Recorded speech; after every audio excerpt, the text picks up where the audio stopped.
Halo, assalamualaikum warahmatullahi wabarakatuh. Kembali lagi bersama saya Arida Sanjaya di channel YouTube Sanjaya Retail.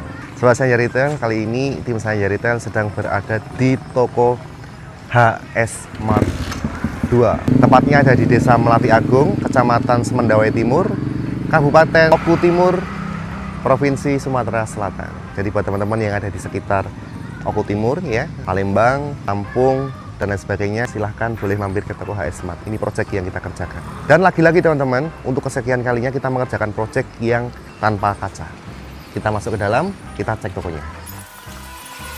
Baik teman-teman, seperti inilah kondisi toko HS Mart 2 yang tanpa kaca. Dan ini kondisinya adalah di Jalan Kampung ya, yang menghubungkan antar desa. Sebelum kita membahas tentang konsep toko, izinkan saya menyampaikan terkait perlengkapan minimarket, apa yang dipakai, kemudian berapa modal toko ini untuk barang dagangannya. Kemudian yang terakhir nanti akan kita bahas terkait konsep yang tanpa kaca, apa plusnya dan apa minusnya. Baik, langsung saja teman-teman. Kalau kita bicara tentang perlengkapan minimarket yang kita pakai, di sini ada 2 unit lemari pendingin 2 pintu dan 2 unit lemari pendingin 1 pintu. Total ada 6 pintu. Kemudian kita pakai rak single ya, yang tinggi 170. Itu kurang lebih ada sekitar 20 set rak single. Dan di sebelah sini ada rak double ya. Rak double itu berarti yang kanan kiri tuh, posisinya di tengah. Dengan tinggi 150 cm, kurang lebih sekitar 18 set. Dan di sini ada rak penutup atau namanya rak and gondola ya. Posisi ini ada di depan toko dan belakang toko. Ini menghadap ke belakang, yang di sana menghadap ke depan. Ini namanya rak and gondola atau rak penutup dari rak double. Kurang lebih ada sekitar 12 set. Selain itu, kita juga pakai meja kasir ya, ada di depan. Itu perlengkapan minimarketnya. Ada komputer kasir juga, ada lemari, ada freezer juga, ada rak gudang juga di belakang. Nah, dan ini tanpa AC. Tentunya juga ada CCTV-nya. Sekarang kita bahas terkait perlengkapan minimarket ini. Ya, perlengkapan minimarket ini owner membeli di tempat kami dan beliau memilih paket lelang yang harganya jauh lebih murah, jauh lebih hemat. Apa sih yang didapatkan paket lelang?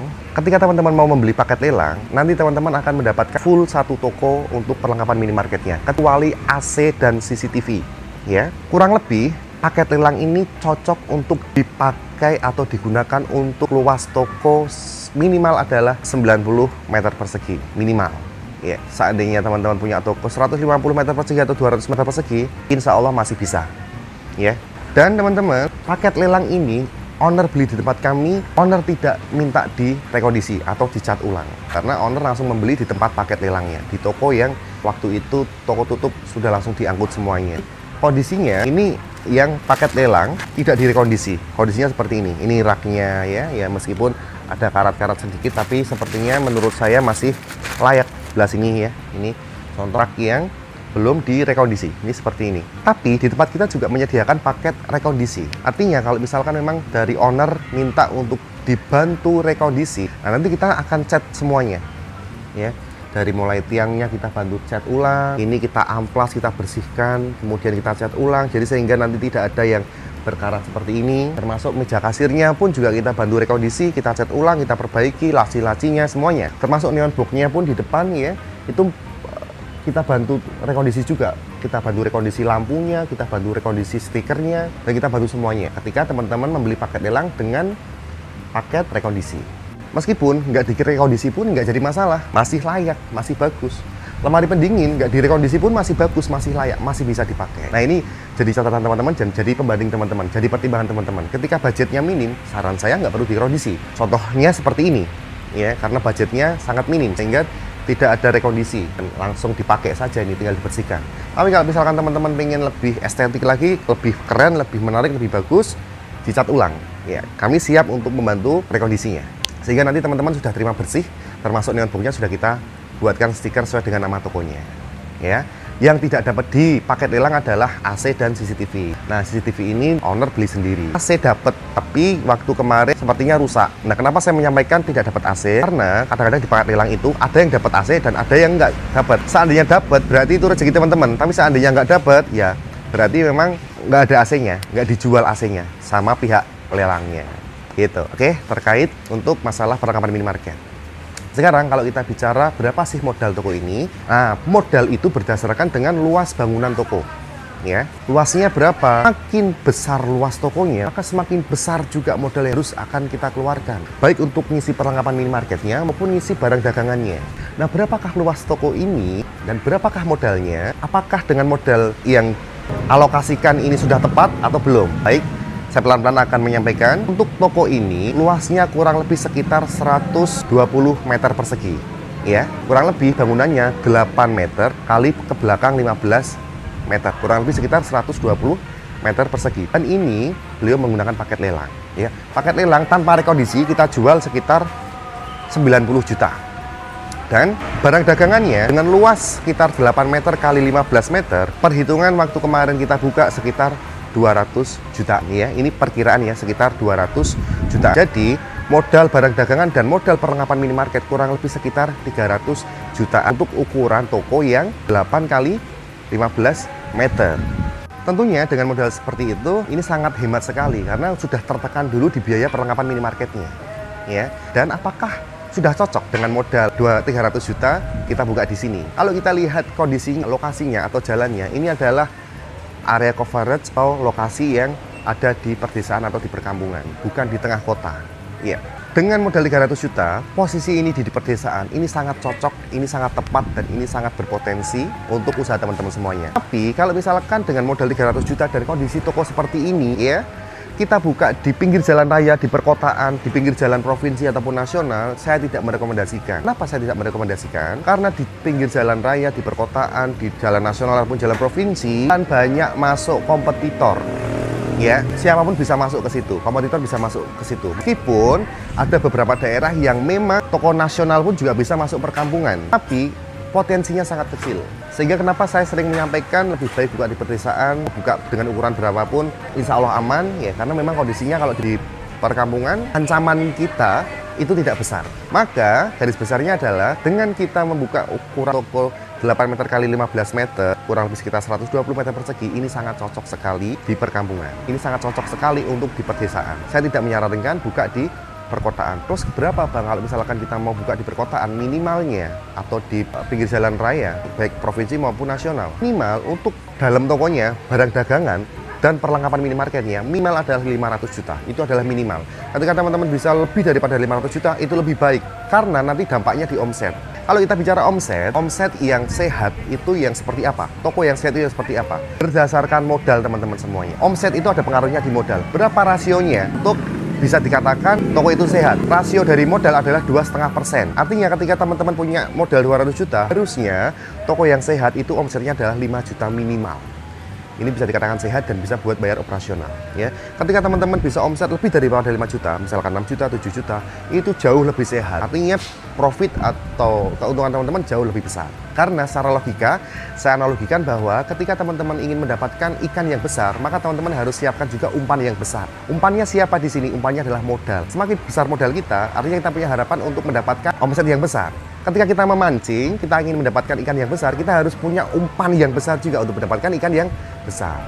Ya. Nah, apakah toko ini masih bisa berkembang? Bisa. Kalau misalkan kita mau selalu upgrade terus untuk varian barang dagangannya. Gitu ya, teman-teman. Nah, apa yang saya sampaikan poinnya adalah untuk teman-teman yang mau buat minimarket di perkampungan ya. Saran saya seperti itu. Atau tidak cukup di perkampungan, bagi siapapun yang mau buat minimarket baik di perkampungan ataupun di perkotaan, itu yang harus teman-teman garis bawahi. Harus disiapkan dulu modalnya. Yang saya bahas adalah modal perlengkapan dan modal barang dagangannya. Ini di luar bangunan. Ya, mau lebih hemat lagi, berarti ini masuk konsep ketiga. Sekarang kita bahas masalah konsep bangunan ini atau konsep yang kita aplikasikan di toko ini. Jadi toko ini tidak menggunakan kaca. Ini sudah kesekian kalinya kita buka toko yang tanpa kaca. Apa efeknya ketika kita nggak pakai kaca? Sebetulnya di video-video sebelumnya sudah kita jelaskan juga. Teman-teman mau buka toko tanpa kaca, oke, nggak jadi masalah. Bagus, ya. Tapi dampaknya apa? Ketika kita buka toko tanpa kaca, yang pertama, teman-teman harus siap selalu membersihkan produk, ya. Karena pasti ketika kita nggak pakai kaca, banyak debu masuk. Kita pakai kaca saja, masih banyak debu yang masuk, apalagi kita nggak pakai kaca. Berarti, apa yang harus kita lakukan ketika kita nggak pakai kaca? Teman-teman harus benar-benar rajin untuk selalu membersihkan produk kita, supaya tidak banyak debu, ya. Kemudian, ketika kita nggak pakai kaca, teman-teman juga harus siapkan, kita perhatikan juga ketinggian bangunan. Kalau misalkan ketinggian bangunan kita semakin kecil, semakin sempit, toko semakin panas. Dampaknya apa? Konsumen nggak nyaman untuk belanja, karena toko kita panas. Ya, nah dari segi positifnya, kalau misalkan kita nggak pakai kaca, dampak positifnya adalah kita bisa menekan harga jual, ya. Harga jualnya bisa kita tekan semurah mungkin. Kenapa kita bisa tekan harga jualnya? Karena kita tidak mengeluarkan biaya operasional yang cukup besar untuk bayar listrik. Ketika kita pakai kaca, maka teman-teman wajib menggunakan AC, yang dampaknya nanti biaya operasional akan tinggi. Nah, kondisi sekarang ini kan nggak pakai kaca, maka biaya operasional itu akan bisa ditekan, kecil biayanya, sehingga harga jual kita bisa kita tekan lebih murah lagi. Kalau misalnya kita pakai kaca, berarti harga jual kita tinggikan tuh harganya, karena untuk menutup biaya AC, ya. Dampaknya, kalau misalkan teman-teman pakai kaca, ya tokonya mestinya lebih bersih. Nah, itu perbandingan antara teman-teman mau pakai kaca atau tidak pakai kaca. Kalau misalkan teman-teman nggak mau pakai kaca, saran saya lebih baik buka di perkampungan, boleh nggak pakai kaca. Yang kedua, perhatikan bangunannya. Kalau misalkan saran saya, bangunannya minimal adalah 4 meter, supaya sirkulasi udaranya lebih maksimal di situ. Dan yang ketiga, ketika teman-teman nggak pakai kaca, teman-teman harus lebih semangat lagi dalam merapikan barang, membersihkan produk. Karena dampaknya pasti akan banyak debu di toko kita. Ya, kurang lebih itu. Dan dampak terakhir adalah modal kita juga tidak banyak untuk membeli perlengkapan minimarketnya. Kita nggak perlu AC, kita nggak perlu beli kaca, ya. Nah, nanti bertahap.